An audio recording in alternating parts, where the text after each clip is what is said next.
Hi, very good evening to you. Welcome along. It's Friday Nights Off the Ball. Mick is here. Will is here. Gentlemen, how are you? Evening. All good. Good, Jer. Are we going to talk about the big story of the week, or are we not going to talk about the big story of the week? The big story of the week being Mo Salah's 3-minute hat-trick, 7-minute hat-trick. Rangers getting beaten. Careful what you say about Rangers now, Jer. I understand. Very that sensitive landscape. Well, it's all very sensitive, isn't it? We're all sensitive souls. We're all delicate flowers in a delicate garden, it turns out. Completely incapable of having normal conversations. You don't want to offend anybody. Well, We've all done a bit of it this week, though. yeah. Were you offended at any stage by anything during the week? No. What do you mean by anything? Well, I don't know. We shouldn't, No, I wasn't offended, I would say. I thought I was disappointed by some reactions to... Are you offended by UEFA investigating? I think if I'm kind of amused by UEFA, because I think that anybody who actually, and again, honestly, as I suppose is my word that I'm kind of using a lot this week, appraises exactly what happened would suggest there's no grounds for investigation. But I don't know, UEFA aren't necessarily to know that, are they? It's very matter of course when it comes to There's UEFA. been a lot of complaints, you know? Well, yeah.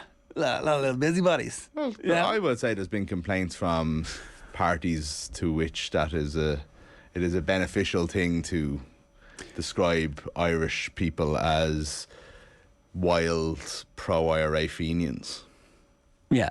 Have we started the show oddly? We did. Let's talk about it. We'll come back to this. Well, We'll maybe come back to this. people from the same party, Mick, that would have sent letters to clubs trying to get To players Birmingham sacked. City, yeah, perhaps, yeah. That's mad, isn't it? Send letters to Birmingham, say, I mean, look, if Birmingham sacked the players, then I'm sure they'll find other homes pretty quickly, and you'd be well shot of them. Which is also, Ger, trying to use the victims of the IRA to score political points, which has been happening for the last 3-4 days. Yeah, and that's how politics works. There's an abject failure of politics.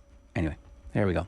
Hello everybody, welcome along to Friday Nights Off the Ball. What a show we have for you. The quiz is coming in a few minutes time. We're going to do David Connolly on the football, and we've lots of other things too. Yeah. There'll be... Bit of light relief in the middle. The Cork hurling final is this weekend. Yes. We were going to cover that instead we're covering the Kilkenny hurling final because it's very interesting. Brian Cody's back, prowling the sidelines. He wasn't away for very long. This is fascinating. Yeah. Back at the club, James Stephens lifts them from... I'm sure this story is somewhat apocryphal and certainly at least exaggerated, that James Stephens were on the brink of relegation. They were, they were barely fielding a team. And then in comes Brian Cody and suddenly they're marching to the county final. They're going to take down Ballyhale, the biggest shock in club hurling history on Sunday. What's the movie with the baseball movie with Madonna and League of Their Own. Yeah. Is that what we're talking? That kind of level. Tom Hanks. Is that?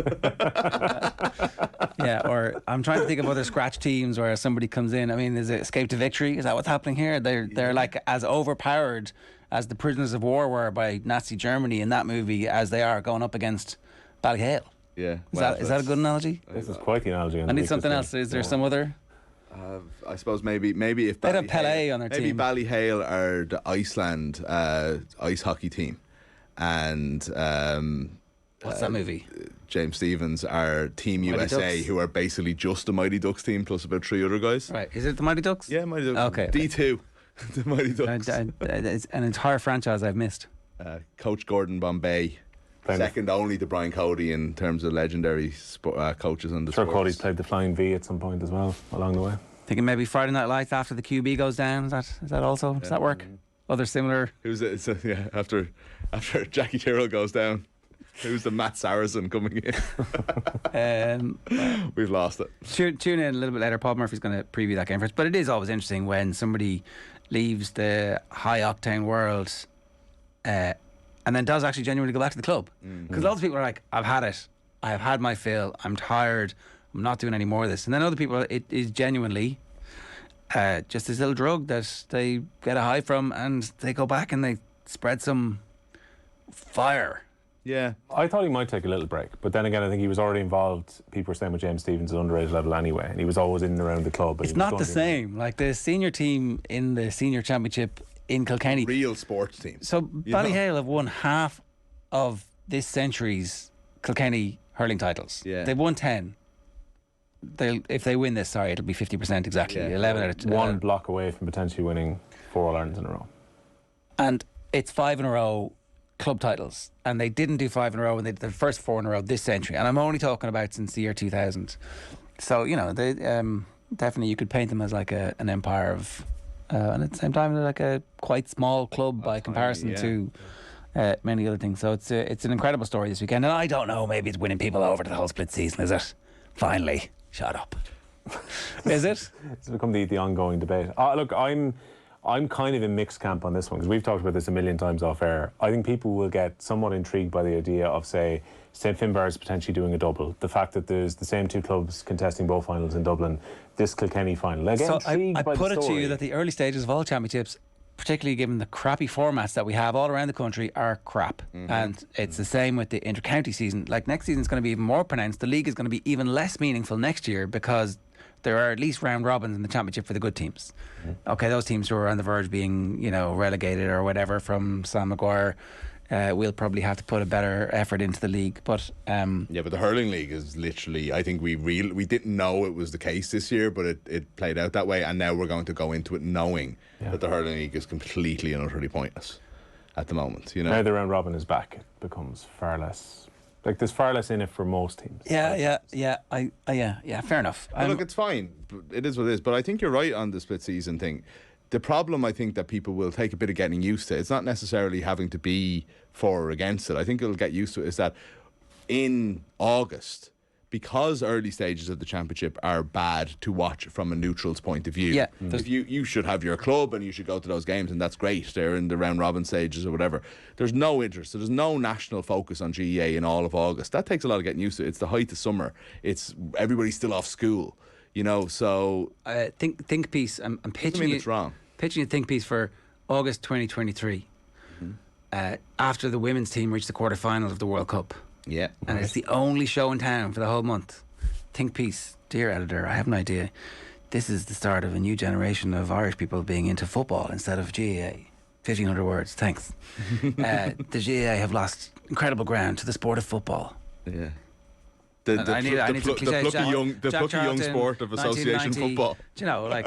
Many people, it's a famous number, and I'm not going to get it. I don't know, that there was a game between Kilkenny and Offaly in the Leinster Championship, Leinster semi-final, I think, on the day of, Ireland-Romania. 8,000. It's something like 8,000, isn't it, in Croke Park? Kilkenny, it lashes rain. Kilkenny stand out under the stand, and they're huddled. There's pictures of them huddling.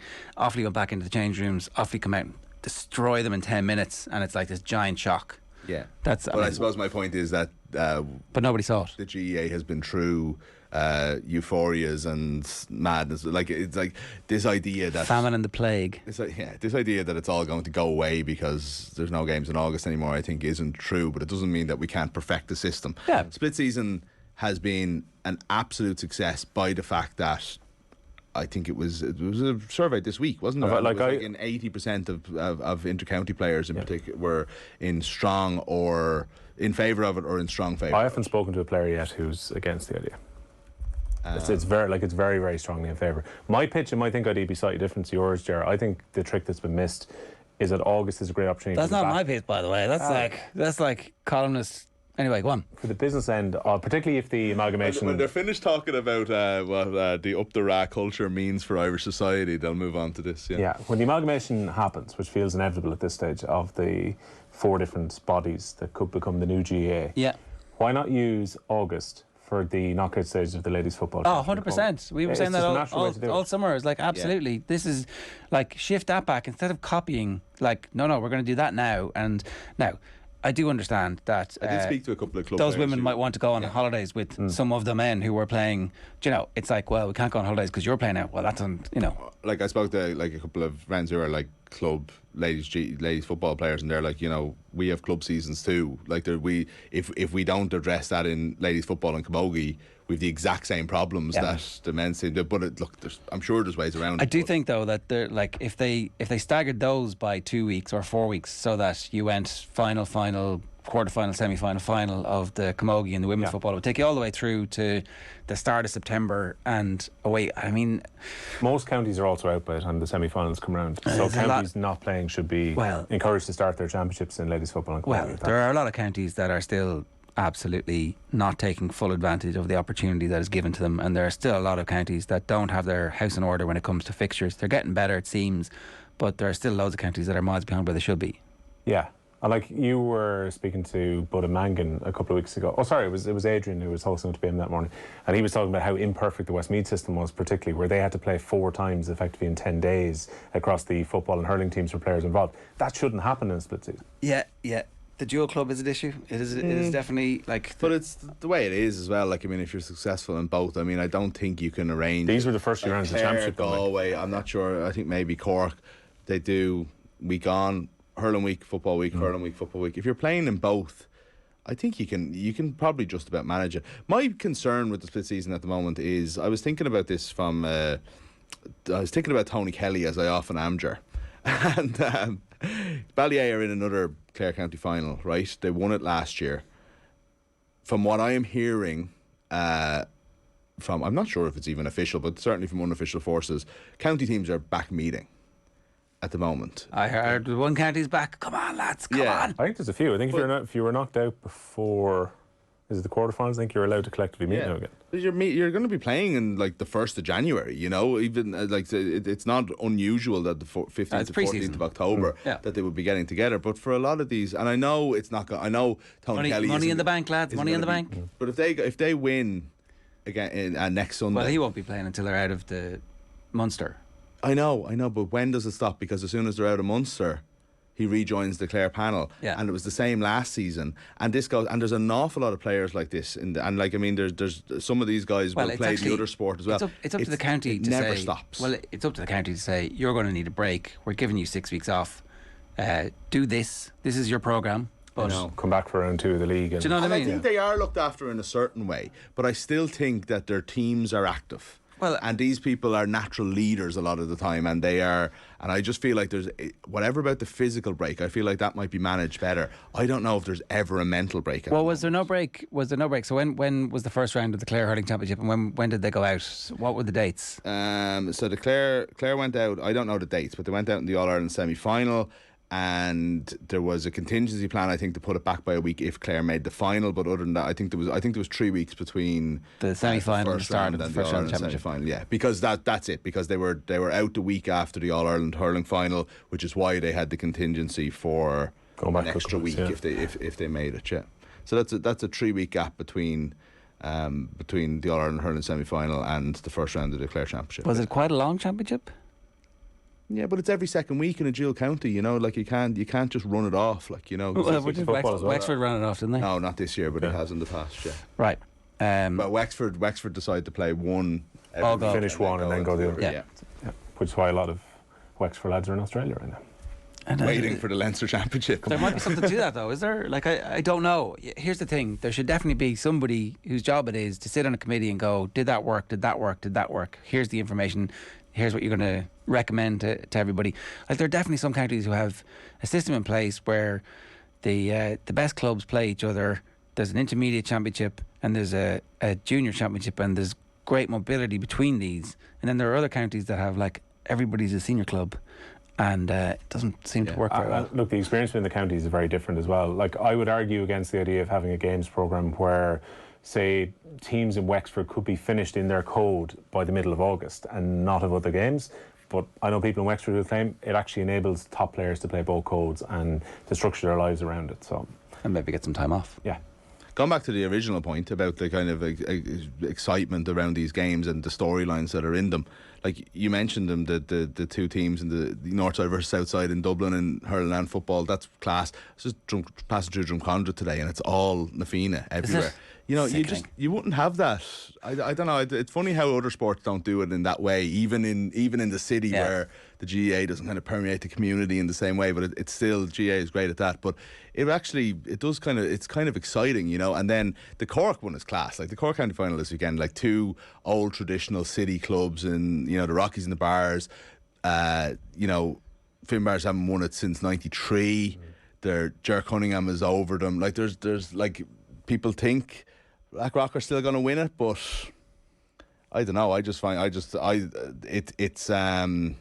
there's a kind of a fascinating thing with the three big city clubs in Cork Yeah. And they're sort of, and when for ages they haven't been the main players in the senior championship. Oh, sorry, the Premier Senior Championship, as they call it in Cork. See, Cork have got their house in order. They're getting to it. They're getting things. It's taken a long time, but they're getting there with structures and stuff. And we'll see what's what kind of a comeback they're going to make. We're talking about that on OTB AM. I think next Tuesday we're going to be talking about the state of Cork hurling. So, right. Give us your thoughts. 53106 the text number if you want to get involved in that conversation. Stay tuned. We have the crappy quiz, the stay of execution. It's still alive, even though they nearly screwed it up last week by making it so bad. I would say it's revived and better than ever at this point. Historically bad. That's next. We have David Connolly on the football kickoff with Phil Egan previewing the Liverpool-Manchester City game a little bit later on, and loads more to come as well. Stay tuned.